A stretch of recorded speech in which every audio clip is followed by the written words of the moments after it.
ngathi ushembe ungambheki lokumbheka ungayibheki nokuyibheka intombi eseyiganile omunye umuntu namanje ushembe lolulimi lokho elikhulumile kodwa kusenabantu ababunguza kuwo lamanyala uzothi uma kufika umhla ukuphela bangabonani noThixo.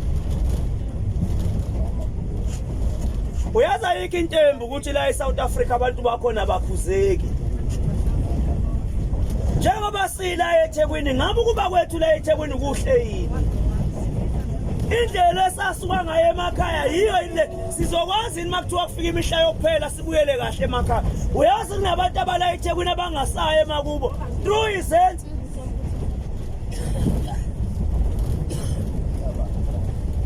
izenzo abasuka bezenzile la besuka khona abasaya emakhaya.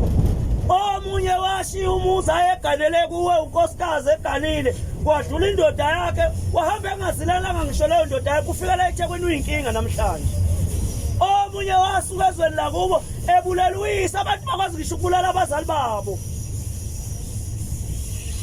Omunye asuka ezweni lakubo edlwengulile. Omunye asuka ezweni lakubo eshayile umzali wakhe unina.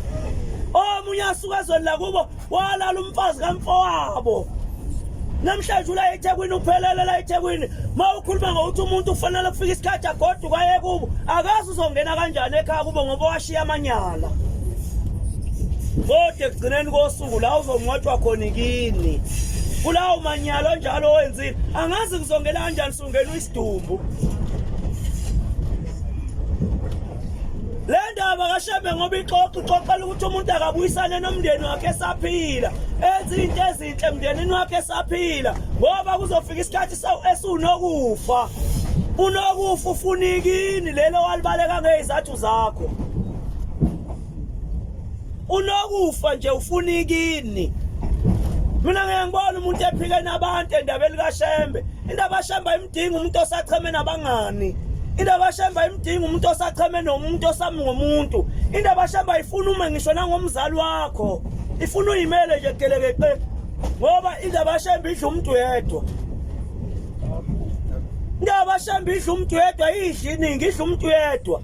Ngithi mina kulabo abantu bonke abaphuma emakubo ngeyikandali kabi ababuyele emndenini wabo bayoyibuyisela emndenini wabo besasenyameni ngoba ngeke uyibuyisela usufile. Khona ingoma kaShembe ethi zonke izona engizenzileyo zimi ngothi phambi kwakho ngingethi ukuse nasinye. Uyabona lento yokuthi washaya uyihlo washaya unyoko washiya wenza icala ngakini wabaleka wenza la eThekwini ngeke izisuke ungayilungisile wena mnikazi wayo.